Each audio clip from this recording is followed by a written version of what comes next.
Hi, it's Grandpa from Grammy and Grandpa Read, and today's book is The Nutcracker by Jan.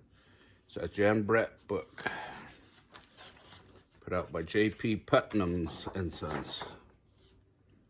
We love The Nutcracker and these pictures in this book. Sounds like Christmas, smells like Christmas. It is Christmas, Marie laughed. Thumps and bumps and jingly bells. I'm ready, whooped her brother Fritz. The doors opened into a magical Christmas party, but Marie never could have guessed how magical. Not far away, Uncle Drosselmeyer was gathering the curious creations he had fashioned for Christmas Eve. Uncle Drosselmeyer wheeled in the mysterious boxes. Inside were a trickster and two harlequins. With a turn of his key, a whir, whir, and a hum, hum, hum, they danced. The figures were so lifelike, everyone wanted to join the fun and dance along. But Marie was enthralled by the Nutcracker her uncle had placed under the tree. He looks like a real boy, she mused, who has traveled from a faraway place.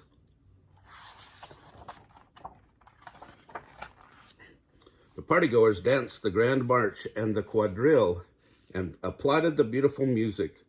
Uncle Drosselmeyer arrived at Marie's side. He placed a hazelnut in the Nutcracker's mouth. Crack! Out came a perfect nut. Marie beamed. What a surprising fellow he is, she thought. It was late when Marie's mother pleaded with her to say goodnight to the guests, but Marie would not leave the Nutcracker.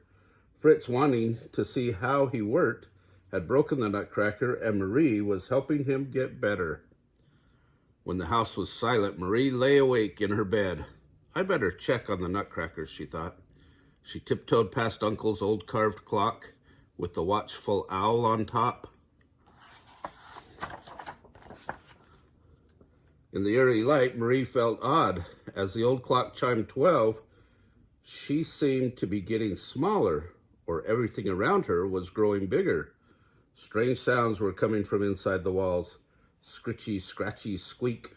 Scritchy, scratchy, squeak. Then Marie saw a mouse as bold as brass, who wore a glittery crown.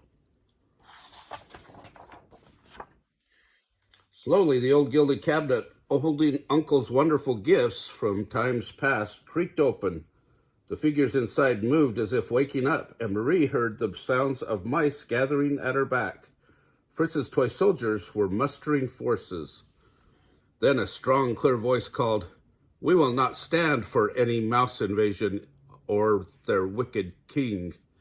It was the Nutcracker, now a boy, on his feet and on the move. It was a ferocious battle. The Nutcracker jumped into the thick of it. Crack! The soldiers marched and the mice pounced. Then the Mouse King leaped upon the Nutcracker. Brave Marie reached for her slipper, took exacting aim, and toppled the wicked Mouse King in one blow. The Nutcracker was saved. The battle was won, and the wicked Mouse King was vanquished. The soldiers formed a hero's arch for Marie and the Nutcracker. At the end of the arch, Marie whispered, "What is this?" For inside the cabinet, the door to the gingerbread house was open. A sleigh was waiting for them, and Marie and the Nutcracker stepped in. A wintry figure beckoned them forward as she danced along the snowflakes. The sleigh glided through the dreamland of icicles until they heard lively music, molto vivace, playing. Dancing bears performed the Russian trepak. All thoughts of the battle and the Mouse King disappeared as the music reached their ears, then their hearts, and then down to their very toes. They leaped higher and higher until one, with a twinkle in his eye, lifted Marie skyward before gently placing her into the sleigh.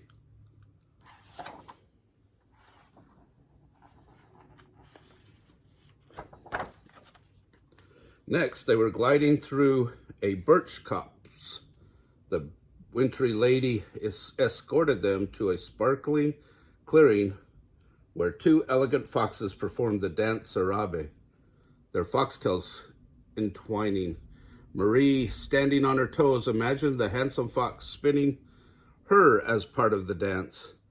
When the foxes bowed toward the lady and the Nutcracker applauded, Marie exclaimed, "She must be the princess of this snowy land."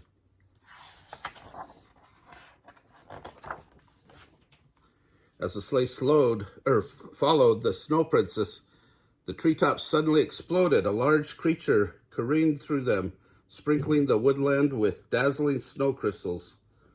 The dragon's breath was harumphing out in song. Humph, humph, humph, humph. With great fanfare, two flying squirrels leaped off its back and invited Marie and the Nutcracker for a cup of tea from their samovar. Hope I pronounced that right. As the sky grew the color of a sugar plum and the snow became many shades of blue, hundreds of tiny flames appeared and lanterns illuminated the path. Antlered friends playing flutes and led them toward a gingerbread house. The Nutcracker smiled at Marie, his eyes happy and sad at the same time, like the music. "Are we heading back home already?" asked Marie. "Not quite yet," whispered the Snow Princess.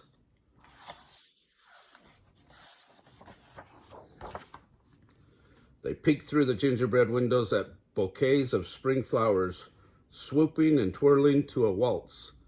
But they also saw bustling prickles. "I thought hedgehogs slept through the winter," Marie laughed. "You just have to find their gingerbread palace to see them," answered the Nutcracker. The Snow Princess smiled. "We have an even bigger treat ready for you." The gingerbread doors opened. The animal orchestra performed the waltz of the flowers. Candy cane elves and fairies danced for the Nutcracker to celebrate his bravery in standing up to the wicked mice. Mother Ginger and her chicks thanked Marie for throwing the slipper that changed the course of the battle. The Celesta's twinkling notes and the whirling dancing made Marie's imagination take flight for what seemed like hours. As her eyelids and the Nutcrackers grew heavy, the doors to the old cabin creaked open and beckoned them back to Marie's home. The next day, Marie was happy to wake up to her mother's loving face, Fritz's mischievous smile. Her Nutcracker was by her side, and almost everything was as before. But from that day forward, even when she was grown, if she heard the notes of the Celesta, she felt she and the Nutcracker were back in the land of the Snow Princess once more. Oh, that's kind of a fun one. If you ever get the chance to see the ballet of the Nutcracker, you should go take that opportunity. It's very wonderful play, especially at Christmas time. Remember to smash the like button down below, subscribe to our channel, watch the Christmas playlists and Jan Brett's playlist. Have a great day.